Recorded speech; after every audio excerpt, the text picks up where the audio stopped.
Congressional centrists plot deal-cutting course in divided government. There's a new speaker in the House and fewer influential centrists. Washington's bipartisan fever hasn't broken yet, though. The centrist group No Labels convened a bicameral policy conference in Florida over the weekend to discuss how the ideological center can break through in a divided Washington. Republicans run the House while Democrats control the Senate and White House, a divided government lineup not seen since 2013 and 2014, not exactly years remembered for their bipartisan bonhomie. Yet, two of the ringleaders of the past 30 months of bipartisan dealmaking say they won't be dissuaded by the tougher dynamics that Speaker Kevin McCarthy and his reed-thin majority present, alongside Democrats' bare Senate majority and the looming presidential race. The center is still going to be where people are going to have to gather around in order to get anything done, Senator Joe Manchin, D.W., Virginia, said Sunday. If Senate Democrats can't find basically 9 centrist moderate, reasonable Republicans who want to accomplish something in the next Congress here, then it will be just basically a stalemate, he added.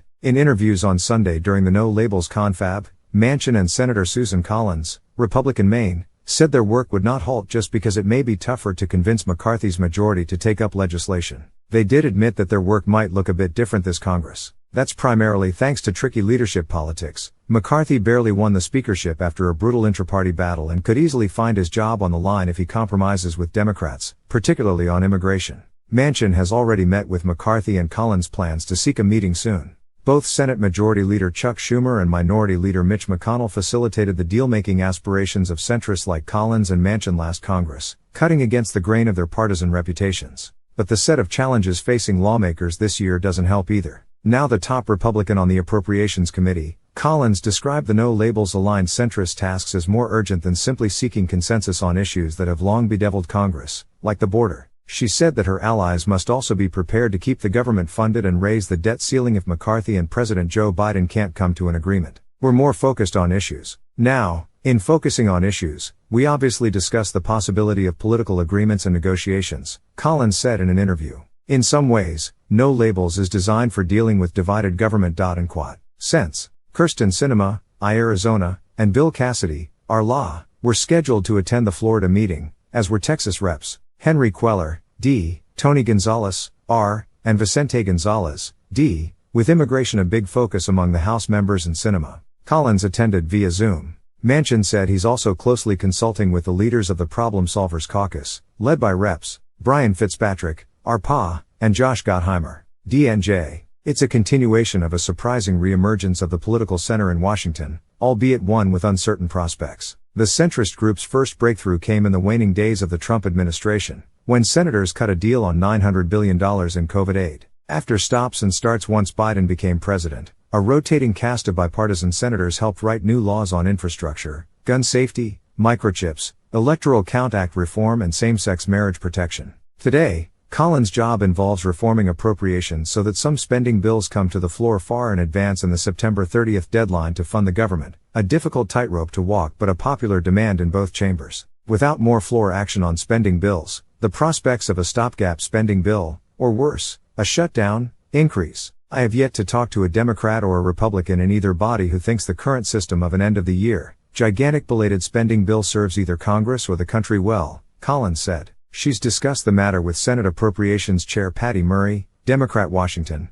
House Appropriations Chair Kay Granger, Republican Texas, and that panel's ranking member, Rosa DeLauro, D-Con. Manchin specifically mentioned energy permitting reform as an area McCarthy is open to pursuing. Last year's party line tax, climate and health care bill that he shaped included a side deal on permitting that many Republicans and some Democrats opposed, leaving the matter in limbo. Manchin said McCarthy's view is that permitting is something we all know has to be done in order to speed up project construction. In his capacity as the Senate's Energy Committee Chair, Manchin has spoken with House Natural Resources Committee Chair Bruce Westerman, Republican Arkansas, and plans to speak soon with Energy and Commerce Committee Chair Kathy McMorris Rogers, R-Wash. The West Virginian also still believes the 2013 Gang of Eight bill should form the basis of any immigration reform plan, emphasizing that bill's border security component. Sinema and Senator Tom Tillis, RNC, are already trying to forge a deal in that space. Spokesperson Hannah Hurley said Sinema is committed to working with lawmakers on both sides of the aisle and in both chambers of Congress and delivering measurable and meaningful progress on bipartisan solutions to the crisis at our border. And quad. And Manchin is open to a piecemeal immigration reform effort preferred by Republicans if that's what it takes. I'll take anything I can get that's going to be productive and promising. And quad.